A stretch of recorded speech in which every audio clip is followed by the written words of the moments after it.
আসসালামু আলাইকুম। খুশ আমদেদ মাহে রমজান। আজ 2 মার্চ 2025 রোববার। শুরু করছি চেঞ্জ টিভি প্রতিদিনের গল্প অনুষ্ঠান। দর্শক, আপনাদের সঙ্গে রয়েছি আমি ইমতিয়াজ আহমেদ। শুরুতেই সংবাদ শিরোনাম। নতুন দল নিয়ে বিপাকে বিএনপি।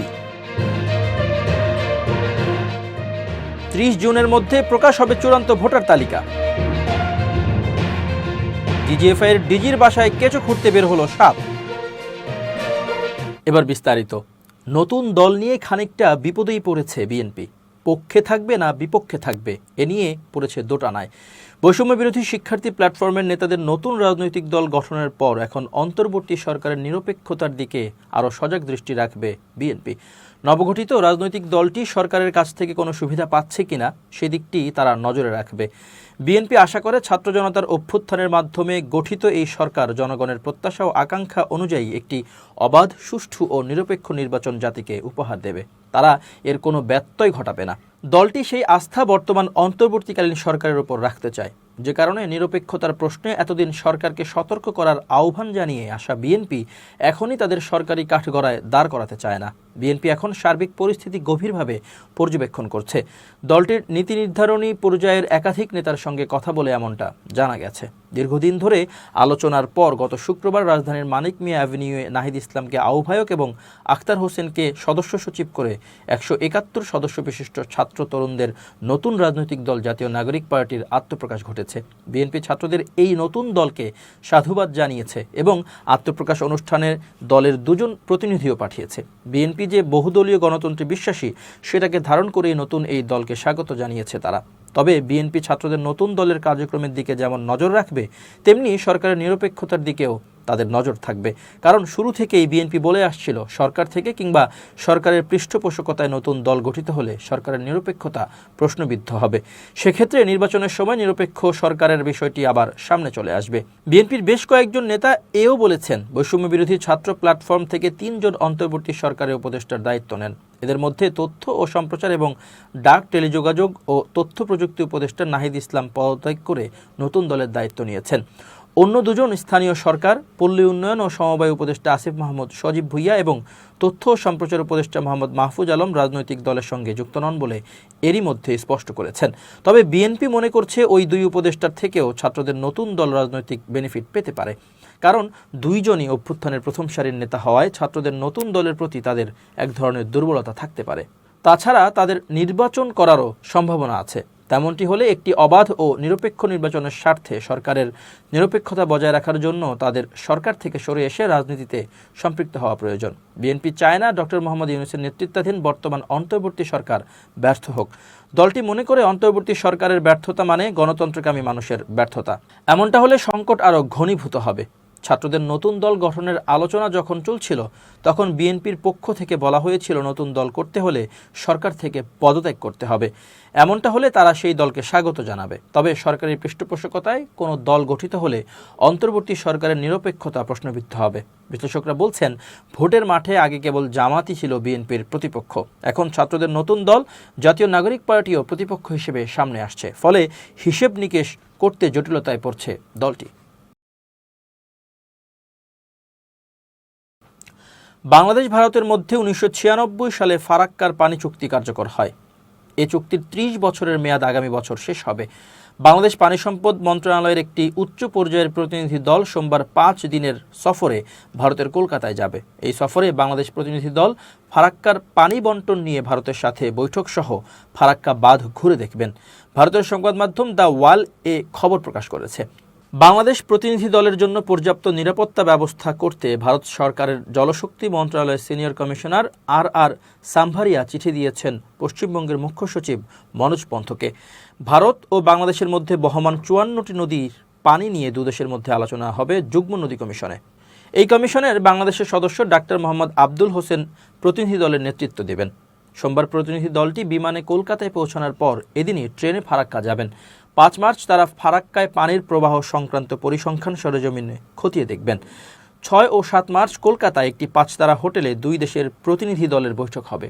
খবরে বলা হয়েছে, বাংলাদেশ ভারতের মধ্যে 1996 সালে ফারাক্কার পানি চুক্তি কার্যকর হয়। এই চুক্তির 30 বছরের মেয়াদ আগামী বছর শেষ হবে। বৈঠকে চুক্তি নবায়নের বিষয়ে আলোচনা হতে পারে। বাংলাদেশের বিরোধী রাজনৈতিক দলের দীর্ঘদিনের অভিযোগ, চুক্তি অনুযায়ী বাংলাদেশ ফারাক্কার পর্যাপ্ত পানি পায়নি। পর্যাপ্ত পানির হিস্যা সহ এবার বাড়তি পানি দাবি করতে পারেন বাংলাদেশের প্রতিনিধি দল। খবরে আরও বলা হয়েছে, পানির বাড়তি দাবি ভারত মানবে কিনা তার নির্ভর করবে পশ্চিমবঙ্গ সরকারের অবস্থানের উপর। রাজ্য সরকার বলছে, অতিরিক্ত দেওয়ার মতো বাড়তি পানি নদীতে নেই। ফলে ফারাক্কার পানি চুক্তির নবায়ন নিয়ে তিস্তা নদীর মতো বিবাদ হওয়ার সম্ভাবনা উড়িয়ে দেওয়া যায় না বলেও খবরে বলা হয়েছে।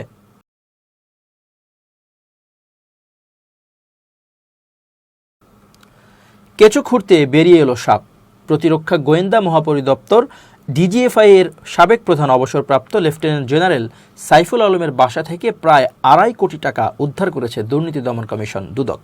রোববার রাজধানীর সেগুনবাগিচায় দুদকের প্রধান কার্যালয়ে সংস্থাটির মহাপরিচালক আক্তার হোসেন এ তথ্য জানান। সাংবাদিকদের আক্তার হোসেন বলেন, ডিজিএফআই এর সাবেক প্রধান সাইফুল আলমের বিরুদ্ধে দুদকের একটি অনুসন্ধান চলছে। গোপন সংবাদের ভিত্তিতে গত বৃহস্পতিবার রাতে তার বাসায় অভিযান চালানো হয়। অভিযানে তার বাসা থেকে যে টাকা উদ্ধার করা হয়েছে তা আদালতে পাঠানো হয়েছে। এর আগে বাংলাদেশ ব্যাংকের ফাইন্যান্সিয়াল ইন্টেলিজেন্স ইউনিট BFIU এর লেফটেন্যান্ট জেনারেল সাইফুল আলমের ব্যাংক হিসাব জব্দ করে। একই সঙ্গে তার স্ত্রী ও সন্তানদের নামে থাকা অ্যাকাউন্ট এবং তাদের মালিকানাধীন ব্যবসার ব্যাংক অ্যাকাউন্টও স্থগিত করা হয়।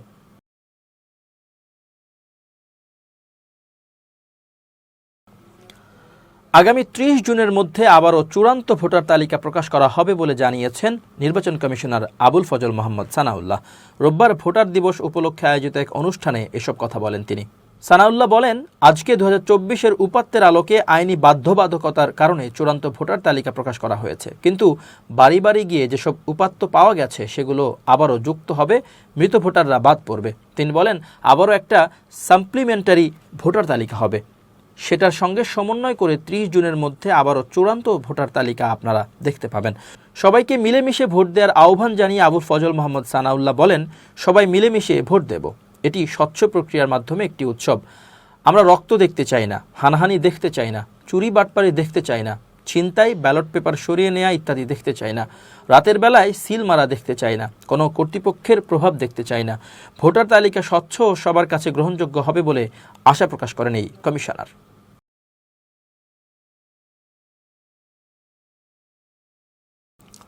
মুসলমানদের জন্য পবিত্রতম মাস মাহে রমজান। শনিবার চাঁদ দেখা যাওয়ায় বাংলাদেশেও এই মাসটি শুরু হয়েছে আজ।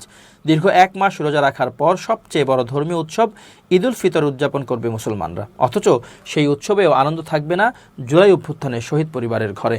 এবারে রোজায় কেমন কাটবে শহীদ পরিবারের ইফতার, তা নিয়ে ফেসবুকে আবেগঘন একটি পোস্ট শেয়ার করেছেন অন্তর্বর্তী সরকারের আইন উপদেষ্টা অধ্যাপক আসিফ নজরুল।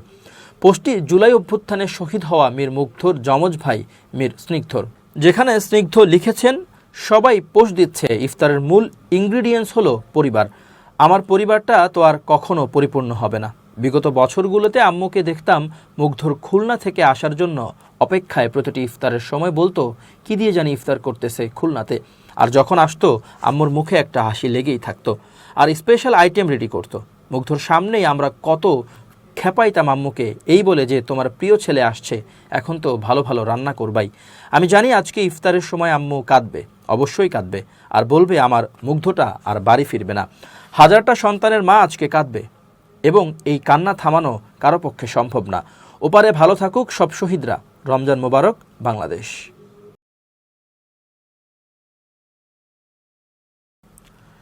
ব্রাহ্মণবাড়িয়ায় মুক্তিযোদ্ধার নাতি পরিচয়ে ভুয়া সনদ ব্যবহার করে চাকরি নিয়েছিলেন পুলিশের কনস্টেবল পদে।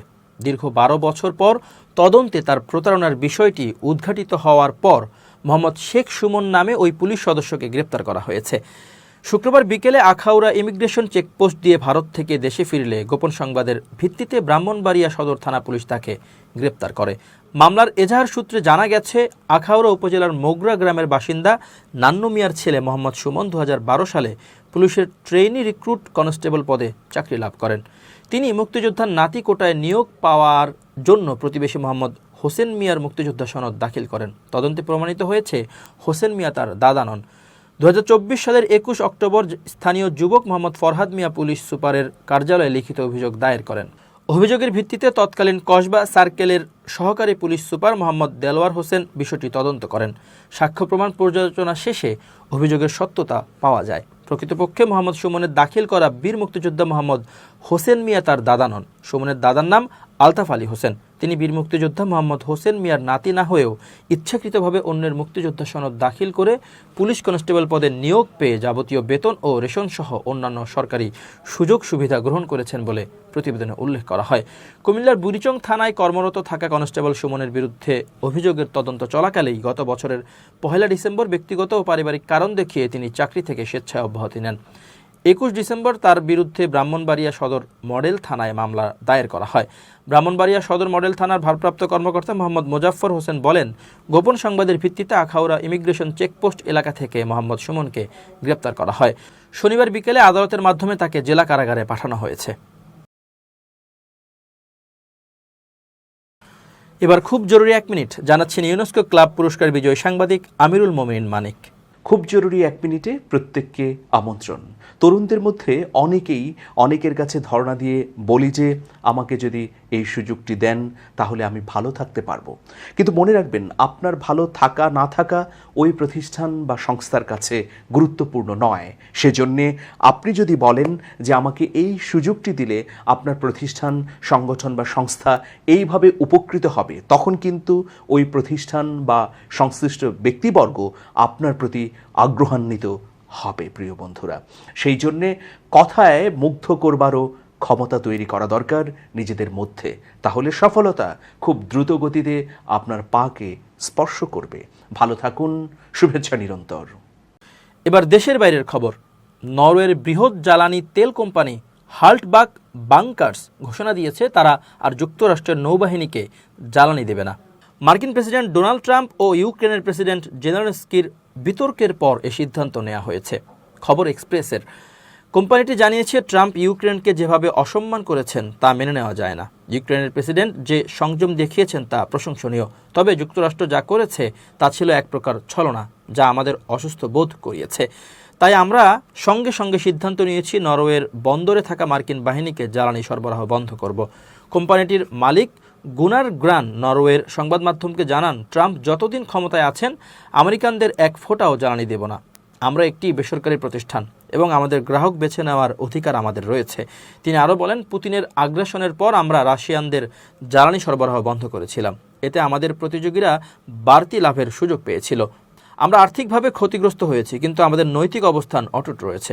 এখন ইউক্রেনের প্রতি যুক্তরাষ্ট্রের আচরণের কারণে আমেরিকানদের জন্য একই সিদ্ধান্ত নেওয়া হয়েছে। এই জ্বালানি নিষেধাজ্ঞা অবিলম্বে কার্যকর করা হবে এবং নরওয়ের বন্দরে মার্কিন নৌবাহিনীর কোনো জাহাজ আর জ্বালানি পাবে না।